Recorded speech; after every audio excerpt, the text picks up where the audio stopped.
Fala pessoal, beleza com vocês?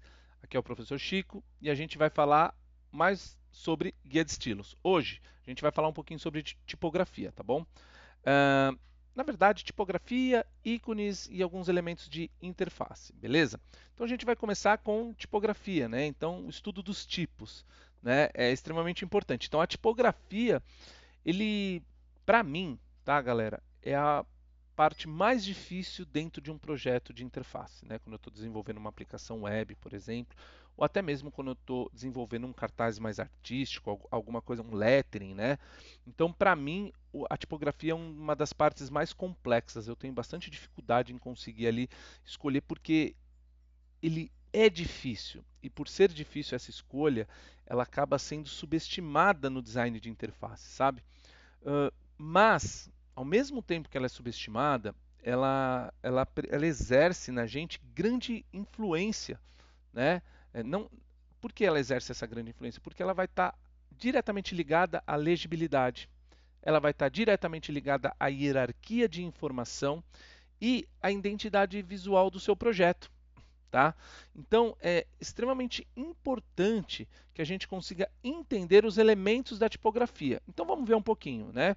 Então o que é importante a gente saber dentro da tipografia? Assim, o básico, né? Eu quero saber o básico nesse vídeo curto do professor Chico, né? O que é importante saber? Importante a gente entender que a gente tem tipos de famílias tipográficas. Então a gente pode ter fontes serifadas, nós podemos ter fontes sem serifas, nós podemos ter fontes cursivas ou manuscritas, monoespaçadas e decorativas, né? Então, primeiro a gente tem os tipos de famílias tipográficas. Depois, nós temos os pesos, né? Então, regular, bold, black, light. Outro ponto importante: espaçamentos entre letras. Kerning, espaçamento entre linhas, espaçamento entre palavras, espaçamento entre parágrafos, distanciamento de parágrafo, distanciamento entre colunas, gaps. Tá? Então, é muito importante que a gente entenda pelo menos o básico da tipografia. Né? Por quê? Escolher fontes e tamanhos que garantam a legibilidade, ou seja, é, vão trazer uma leitura melhor para a gente, né? O que eu coloquei aqui como leiturabilidade, ou seja, um conforto ao ler. Né? Então, as serifadas, né? Quais são os tipos de famílias tipográficas que nós temos aqui? Eu separei algumas aqui para a gente. Né? Então, eu separei algumas fontes. Né? Então, a gente tem a Gil Sans, a gente tem algumas outras fontes, né? Ali. Então, principalmente as fontes serifadas, elas são boas para boa leitura em blocos, né? Por exemplo, um texto acadêmico, né, um artigo, geralmente é uma fonte serifada.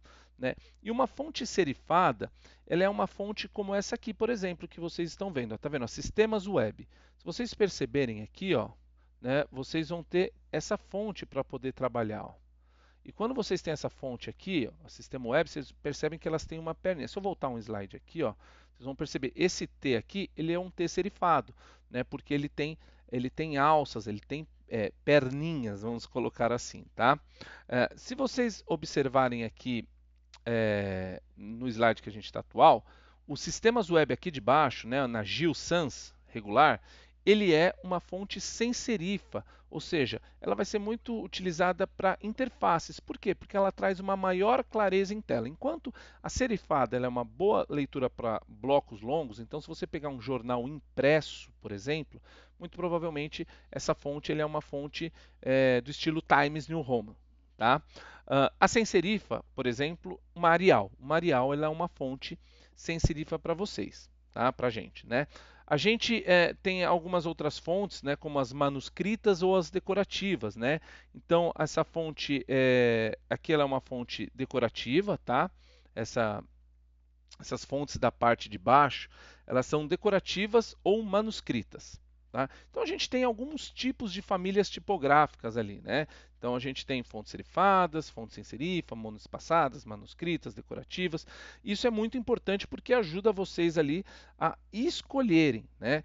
E além disso, a gente também tem o que a gente chama de peso, que é bold, light, regular.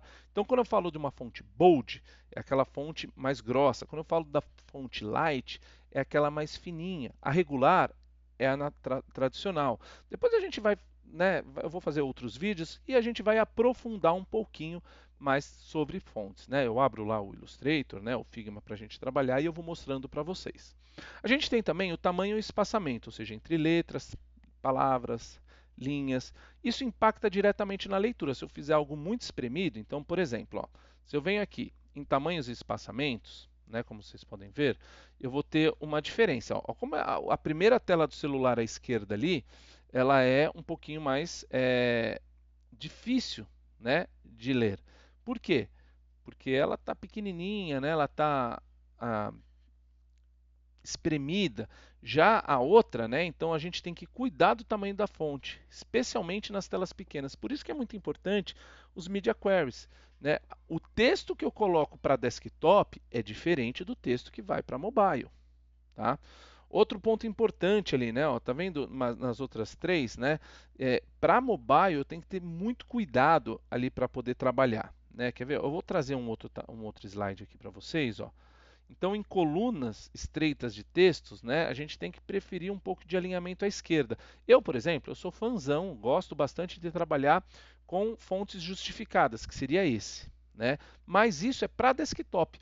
Quando eu trabalho isso para celular, o justificado por ser muito pequenininho, então ele cria espaços, né, entre as palavras. Já o alinhamento à esquerda facilita um pouco para a gente, né? Então, na construção de um guia de estilos, é muito comum a gente aplicar o conceito de combinação de duas fontes, uma para títulos e outra para corpo do texto, né? E essas fontes elas podem contrastar entre si, mas é um ponto importante, tá, gente? A gente não pode perder, deixa eu voltar aqui um pouquinho, a gente não pode perder a harmonia das fontes, né? É extremamente importante, tá? Porque se a gente perde essa harmonia, a gente vai ficar com esteticamente, e aí a estética começa a valer um pouco para a gente, né? Ela vai ficar um pouquinho ali prejudicada, né? Então, quer ver? Eu vou voltar para cá, só para vocês darem uma olhada, ó. Font pairing, né? Dá uma procuradinha no Google lá, né? E aí você consegue trabalhar. Uma dica interessante é trabalhar com o site do Google Fonts, né?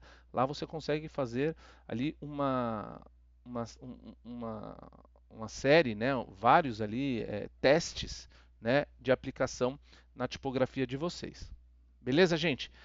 Então, assim, a tipografia é extremamente importante para a gente nesse sentido, tá bom? Eu vou ficando por aqui, deixa eu voltar aqui, tá?